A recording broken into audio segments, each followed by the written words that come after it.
As the new coronavirus spreads quickly not only in China but in other countries, the world is on high alert. As of Thursday local time, Chinese health authorities confirmed more than 800 cases of infection and 25 related deaths. Noong middle of January this year, pinapanood ko lang sa internet ang kumakalat na sakit sa Wuhan, China. Bagamat nakakaawa ang mga tinamaan ng bagong sakit na ito, hindi ko naramdaman ng takot dahil napakalayo ng China sa Kuwait kung saan ako ay nagtatrabaho. Subalit nang pumasok ang Pebrero at nagsimulang dumating dito sa Kuwait ang mga taong na-infect ng virus na ito, sinimulan akong kabahan. Hindi pala ganun kahirap na maglakbay ang virus na ito. Madali ito makahawa, magpalipat-lipat lalo kung hindi ititigil ang paglabas-masok ng mga tao galing sa mga bansang maraming infection ng COVID-19. Kaya last week ng February, nagsimula ang lockdown sa Kuwait. Hindi ko alam kung saan ko nakuha ang virus.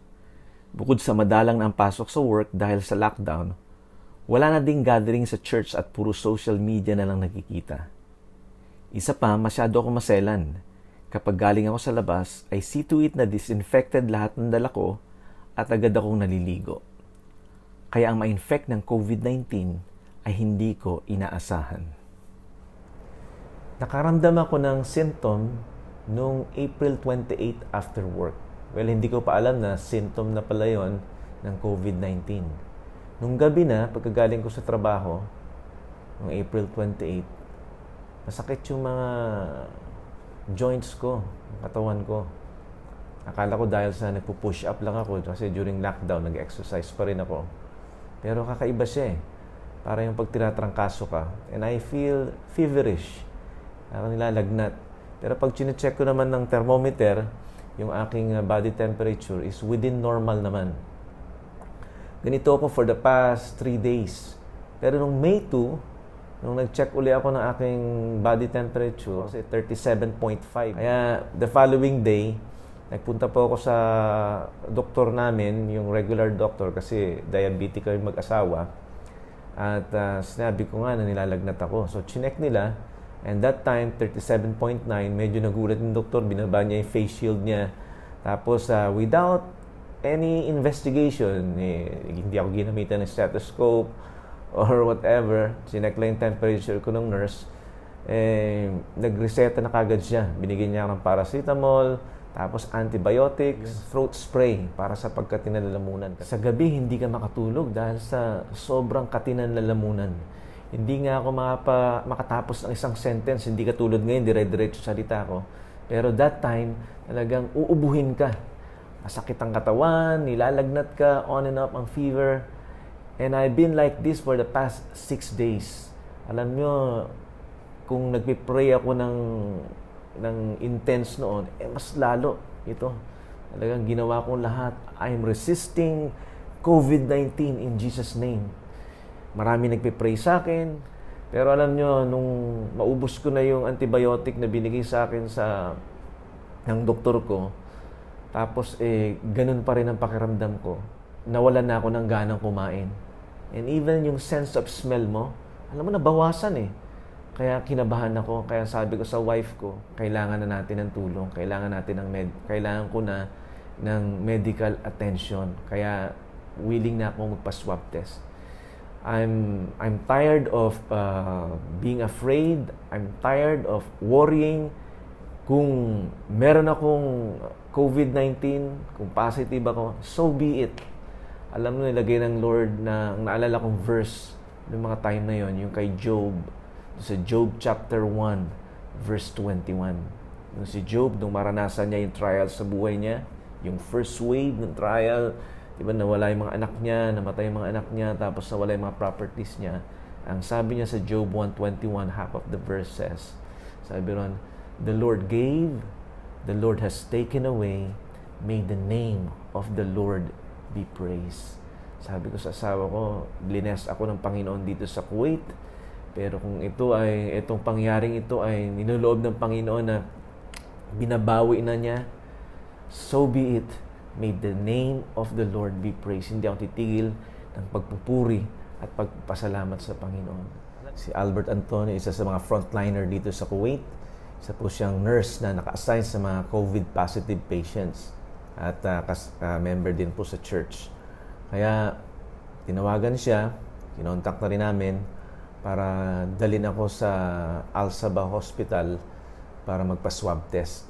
Pagdating namin sa Al-Sabah Hospital, isa itong government hospital dito po sa Kuwait, na i-line up kagad ako for check-up kasi doon nga nagtatrabaho si Brother Albert. In-x-ray ako at tumakita yung x-ray ko, kahit hindi pa ako nasa swab test, nag-order yung doktor na i-confine na ako kasi natuklasan nila na meron akong pneumonia at during initial investigation, medyo meron akong rapid heart rate, mabilis yung tibok ng puso. Kaya kinonfine ako dun sa mga persons under investigation. Tapos swab test na rin ako ng araw na yon.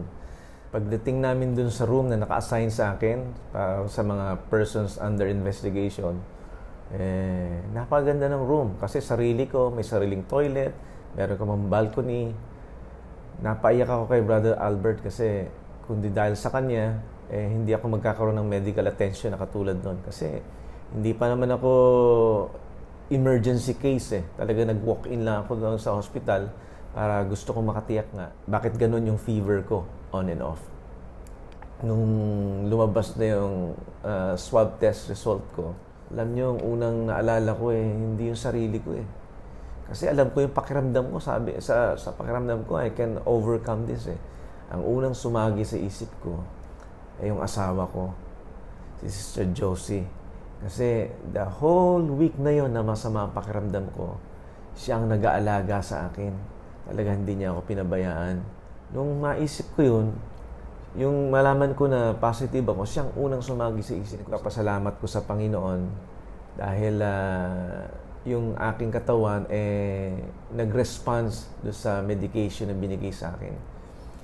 Na madali in 2 days time nawala yung fever ko, although inuubo pa rin ako, yung itchiness of throat nandun pa rin pero nabuwasan. At nung alala ko after 3 days na nandun ako sa hospital or 2 days nung lumabas na yung aking result na positive ako, inalis na ako dun sa room na yon, yung for under investigation. Nung nandun na ako sa COVID positive ward na yon, nakatulog ako na mahimbing, siguro for 2 hours. Pagkagising ko, sabi sa akin ng nurse, you prepare yourself kasi dadalhin ka na sa Mishref. Ito ay isang quarantine facility. Kasi doon pala sa laboratory test ko, nakasulat na ron is clinically stable. Imagine, praise God, in 3 days time na nandun ako sa hospital, naging clinically stable yung aking mga laboratory test. Kaya pwede na akong alisin doon to go to a quarantine facility. May nakausap ako, ang sabi niya, mas mabuti raw na maalis na ako doon sa hospital at mapunta ako sa yung quarantine facility na yun dahil state of the art daw yun. Talagang gagaling ka ron, maalagaan kayo ng husto ron. So in my mind, talagang napakaganda nitong lugar na pupuntahan namin. Transport kami in the middle of the night eh. Kasi during that time, meron pang total lockdown sa Kuwait. Kaya sinakay kami sa bus, dala-dala namin yung gamit. Imagine, hinang-hina ka pa dahil kabababa lang ng lagnat mo. Pero dahil sa sinabi nila, clinically stable ka na, kaya pwede na. Hindi yung ina-expect ko ang nadatnan ko. Yung quarantine facility, isa pala itong malaking yung exhibition area yun, maraming hall, malalaki, at nilagyan nila ng mga cubicle. Isang hall, it contains 250 cubicles, 250 na patients ang nandoon. Tapos, yung comfort room, nako talagang parang, alam mo, you know what I mean pag sinabi mong public comfort room. At lalo may mga sakit yung nandoon. Kaya shocking sa akin, parang culture shock. Mabuti pang sinabi mo sa akin na itong pupuntahan ninyo, don't expect na maganda ito kasi ito ay public quarantine facility. Kaya yung expectation ko ay talagang gumuho yon. No? Talagang kinokontak ko yung boss ko, sabi, if you can do something, pwede bang ma-transfer ako sa home quarantine na lang or some other place na mas mabuti. Kasi hindi ako gagaling dito. Pati si Brother Albert, mini-message ko nung madaling araw na yon, anong oras ba ako iinom ng gamot dahil nakalimutan ko na kung anong oras ako last na nabigay ng gamot. Kaya gracious naman itong mga taong ito dahil alam na yung kalagayan ko. Nakipag-usap na naman sila sa akin kahit na madaling araw na yon. Sabi ng boss ko, I will do something, I will call, I will try my best. At si Brother Albert din, sabi niya, sige, kausapin ko yung doktor ko. Talagang hindi ko matanggap Dahil nung makita ko yung cubicle ko, abay, walang bedsheet, walang pillowcase, buti na lang may dala akong comforter, yung galing sa bahay. Tapos, bukas lang walang pinto actually. Tapos, madaling araw na noon, pinatay na nila yung ilaw. So, you feel, loneliness, you feel self-pity, lahat ng ito. And as I lay down on my bed that night, madaling araw na, naisip ko, paano kung walang magawa yung boss ko? Paano kung si Albert, wala rin siya magawa? Kasi ito Ministry of Health ang nag-order nito I will be here for the next 14 days at pag ganito ang aking attitude, hindi ako gagaling. I need to be positive. Dapat magustuhan ko itong lugar na to dahil I will be here for the next 14 days. So, binigyan ako ng kapayapaan ng Panginoon sa puso ko. Alam nyo, yung sinabi ni Jesus na sa John 14:27, sabi niya, peace I leave unto you. It is not as the world gives, but the peace I give you. Talagang totoo yun, mga kapatid. Kapag nasa Panginoon ka, I sense that peace in my heart. I may not be in an ideal place. Talagang nasa uncomfortable, inconvenient situation ako during that time. But I sense the peace of the Lord Jesus in my heart. Nakatulog ako noon, and the following morning, talagang naging positibo ako. Inayos ko yung posisyon ng cabinet para hindi ako kitang-kita sa labas. Merong space na doon ka papasok. Tinanggal ko yung plastic ng carpet para malinis tingnan. Tapos pumunta ako sa supply room. Alam niyo yung supply room doon, yung main door ng exhibition room, yun ang ginawa nila, nasa labas yung mga supplies. Tapos ang distance niyo doon sa mga tao na sa supplier, mga 6 to 7 feet, ibinabato lang sa inyo. Dahil siyempre, ayaw nilang mahawang. Sabi ko, I need this beddings, I need a pillowcase, lahat ng kailangan ko. So, binigay nila sa akin. At so, naayos yung room ko. Every night, tinatanong nila kami kung how are we? Anong nangyayari sa amin? At kapag sinabi mo, okay ka naman, so nire-record nila yun. One night, nung ika-5th day na, binigyan kami ng discharge paper. Nakasisa ko, discharge form. Pinirmahan kong gano'n. You are discharged to. Akala ko, discharge paper na yun para makauwi kami sa bahay. Tuwan-tuwa ako. Saya-saya ko ng araw na yun. Sabi, that night din, aalis kami. Pero nung tinignan ko sa Google Translation, kasi Arabic tinapat ko sa Google Translation, you are transferred to or discharged to Jabber Stadium Field Hospital. Dahil field hospital ito, so wala talagang fixed na toilet. Nilagyan nila ng portalet. I counted it, parang 12 portable toilets. At ito ay for 200 people. Kasi sa isang compound na gano'n, meron dalawang tents. Number 5 kami, tapos katabi 6. Tapos doon sa kabilang ng road, yung dirt road na gano'n, merong 6 din doon. Tapos yung side namin 6. Mga tent na air-conditioned naman, pero ang laman na cubicle is binilang ko 98 So approximately 100. At ito yung mas maliit kaysa doon sa Mishref. Kung sa Mishref, nagre-reklamo ko na culture shock ako, Eh dito pala mas matindi. Kasi yung cubicle is nagme-measure siya ng parang 4 meters by 3 meters. At yung taas niya is around 7 feet. Kaya pag tumungtong ka sa kama mo, makikita mo yung kabila. Meron ding bed doon.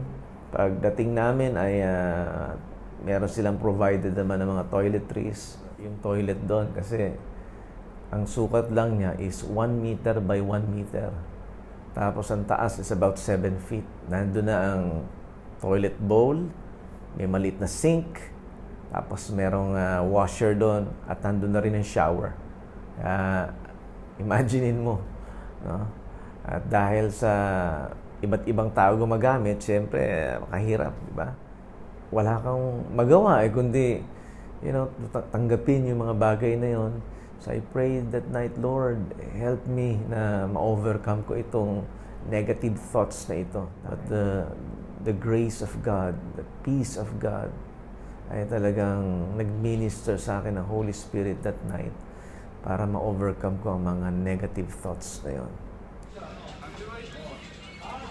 10 o'clock na ng gabi. Bigayan na naman ng food supply, ayuda. Tingnan natin kung anong bibigay nila.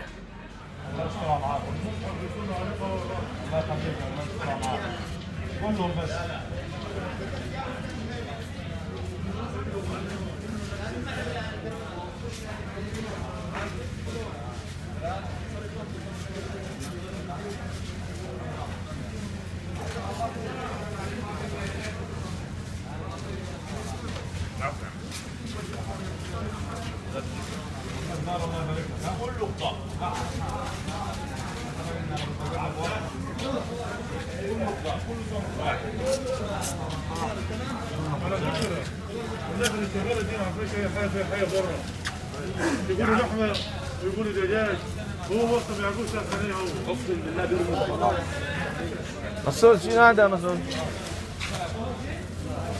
هذا نفرت كله كلب والله نفرت كله كلب مره ما يعرف اي شيء مسعود شنو هذا؟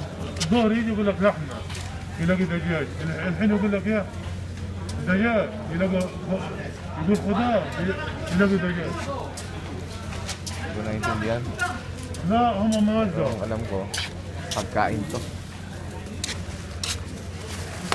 Shukran! Shukran! Check natin naman. So, ano to? Vegetable.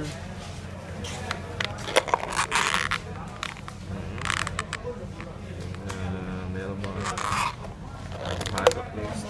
May patatas, green peas, may sauce. Tapos sa loob, merong isang boteng tubig, rice, saka kutsarang plastic sa loob. That's it. O, ganun lang buhay dito. Darating yung food supply. Yan, ang Pilipino nagsasalita doon. Lagi na lang daw ganito ang pagkain.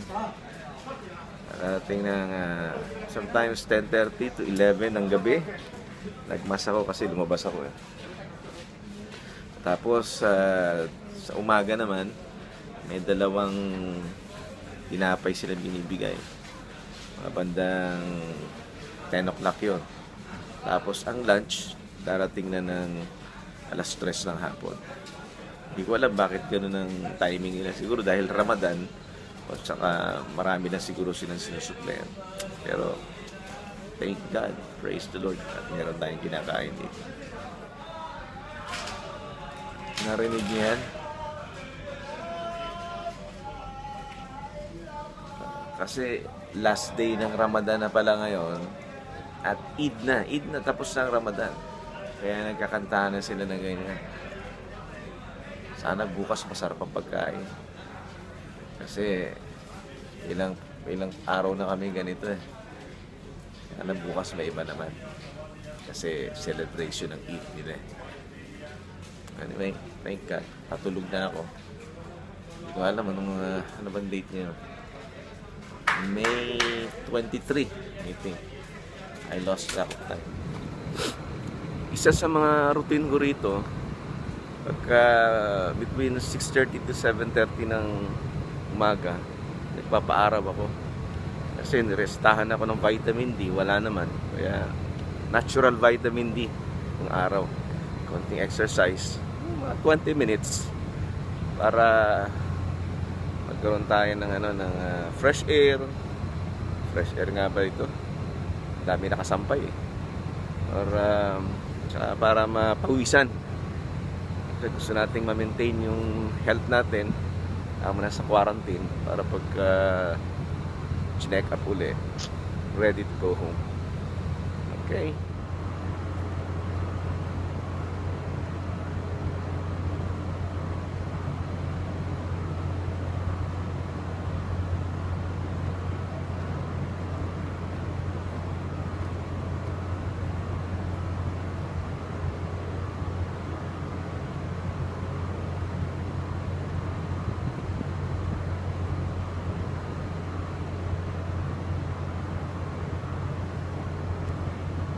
Haba ng quarantine area na ito.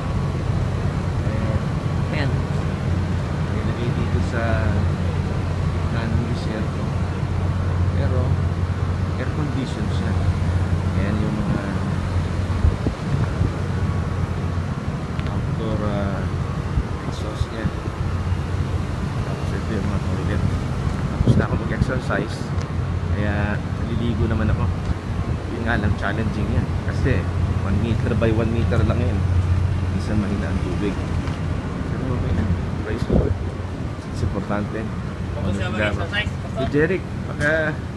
Si Jeric. Kasama natin dito.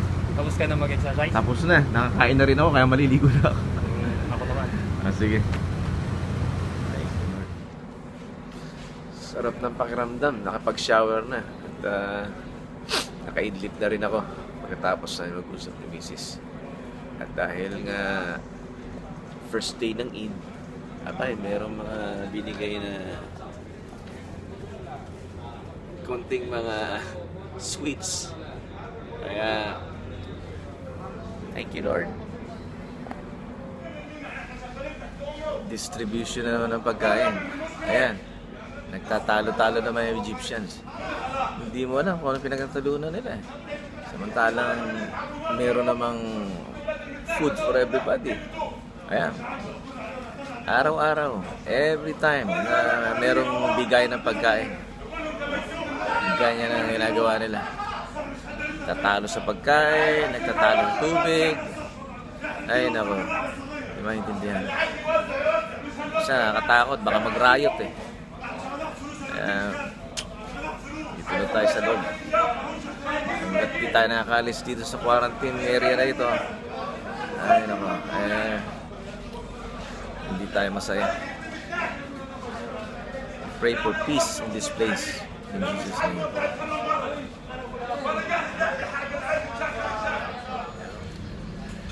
Today is May 29, alas 9 ng umaga. This is my 12th day here sa Jabber Stadium quarantine. I'm hoping na after 2 days, 14th day yun na yung last, i-swab test na kami para makauwi na. Medyo magandang pakiramdam ko yun. Maaga nagising, nakapag-breakfast, nakaligo. Pero hindi pa nakapag-shave. Plano ko pag-uwi na ng bahay para comfortable. So kung napakita ito, 360 degrees. Itong cubicle. Ito.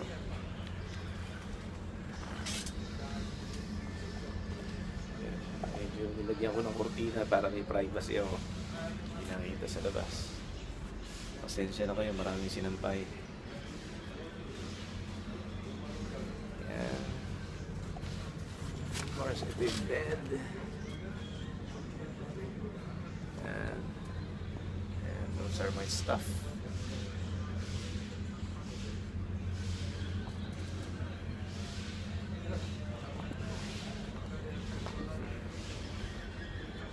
Turo tayo sa labas. Pakita ko sa inyo. Yan. Bago tayo lumabas, nag-mask muna ako. Kasi may ibang tao nandun. Kaya ako magaling na. Ewan ko sila. Mapahawa tayo. Let's go. is going out of my cubicle.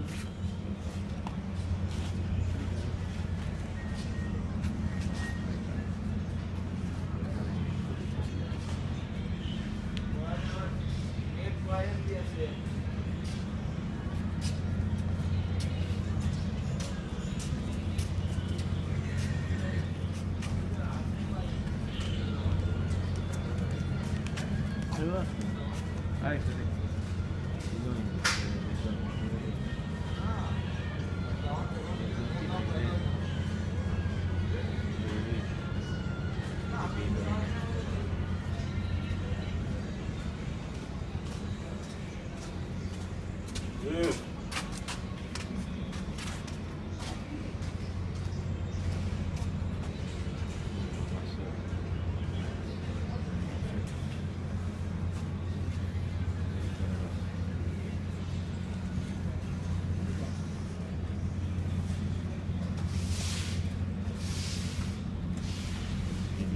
Sa 31st of May, 8:30 ng umaga. Nandito pa rin po ako sa quarantine facility. Alam ko tapos na yung total lockdown sa buong Kuwait at yung iba magbabalikan na sa trabaho. Although meron pa rin mga places na naka-lockdown pa rin. And ayun, nakapag-breakfast na ako, yung tira kong pagkain kagabi para makainom ako ng meds. Tapos naka-exercise na rin sa labas, nakaligo. Ngayon, ika-14th day namin dito sa quarantine facility. So I'm hoping na either today may balita na kung mag-discharge na ba kami. Kasi kanina tingin ako doon sa kabilang zone, may mga buses na pang inalabas na yung mga tao. Kaya medyo ginanahan tayo, nagkaroon ng pag-asa na it's either today or tomorrow or within the next 3 days, makakalis na rin po tayo rito. Lord, you seem so far away, 1,000,000 miles or more it feels today.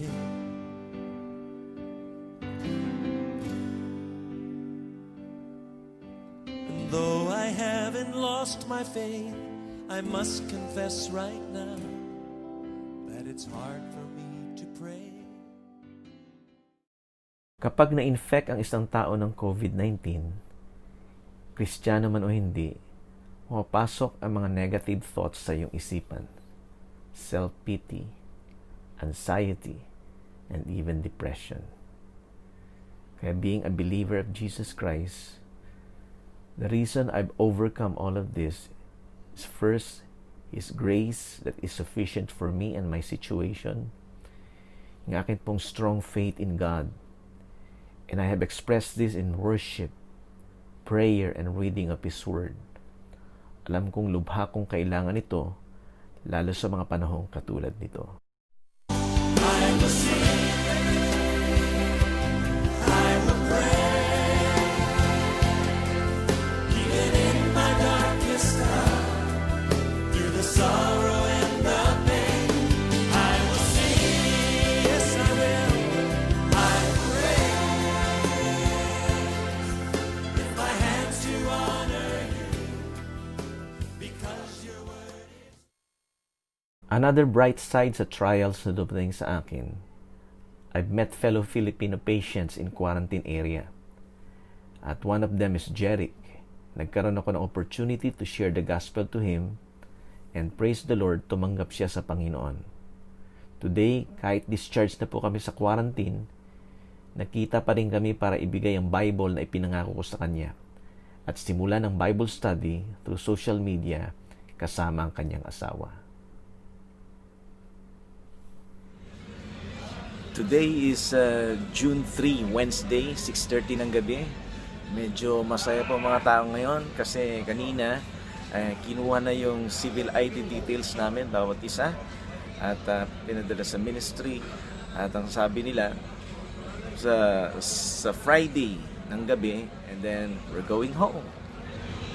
Today is June 4, Thursday, alas 3 po ng hapon. Medyo nagpe-prepare na ako kasi kinuha na yung mga civil ID details namin. So, it could be tonight or tomorrow. Tomorrow ang last. Kaya, nag-impake na ako. Ito yung mga in-impake ko, maruruming damit lang naman yan eh. Kasi simula nung hospital ako nung May 9 until today, ilang pirasong damit na inilaban ko dito para may masuot ako. Kaya puro maruming damit. Sa bahay ko na nalalaban para mas comfortable. Medyo nagkakasayahan. Kasi igagala akong pagkain ng diniliver ngayon. Kasi last night na eh. Bukas, alis na kami. Ayan, nagkakagulo sila. Kakasaya.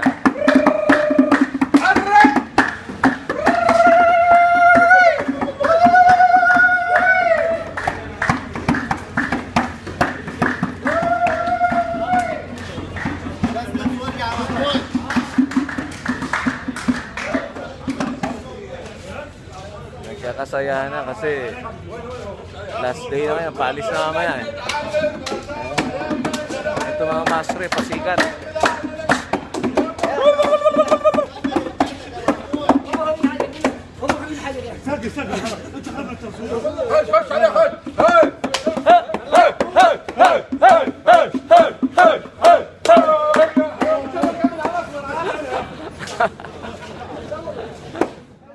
I am the God that healeth thee. I am the Lord your healer. I sent my word and healed your disease. I am the Lord your healer.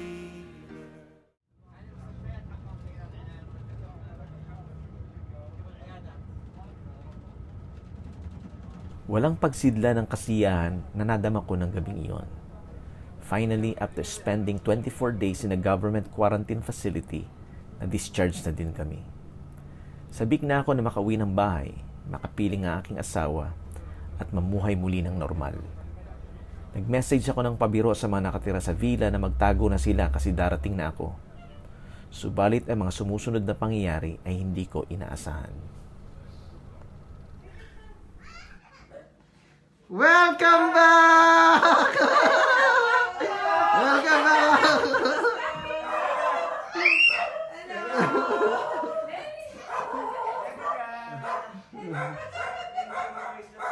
Yes. Ngayon, masaya ko ng kapiling ang aking mahal na asawa si Sister Josie. We see to it na pinangalagaan namin ang aming kalusugan sa pamamagitan ng pagkain ng masustansya, pagtitake ng vitamins at regular na exercise. Ilang mga lesson sa buhay ang natutunan ko sa aking pagkakasakit. Una, ang buhay ay maikli. Walang panahon para sa pag-aaway at samaan ng loob, dapat palaging nagmamahalan. Pangalawa, ang ating Diyos ay nakapangyayari sa lahat. He is a sovereign God. Kapag pinahintulutan niya na dumaan ka sa pagsubok tulad ng infection ng COVID-19, daraan ka. Subalit manalig ka na ang biyaya niya at lakas ay sapat upang magtagumpay ka. Magtiwala ka na anuman ang mangyari kapag anak ka ng Diyos, He knows what's best for you and your family. Pangatlo, ang pagtitiwala sa Diyos at Kanyang salita kasama ng positibong pagtanaw sa iyong sitwasyon ang magbibigay sa iyo ng lakas upang magtagumpay.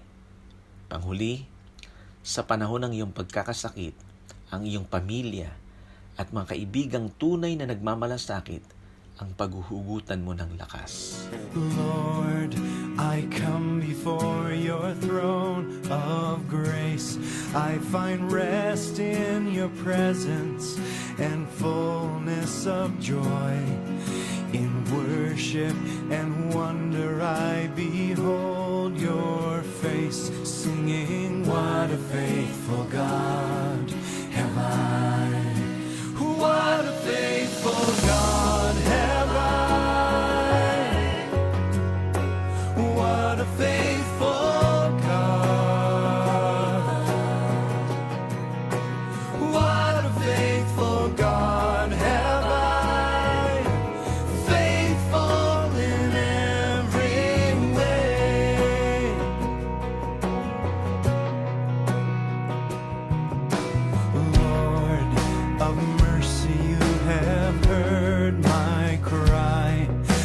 storm, you're the beacon. My song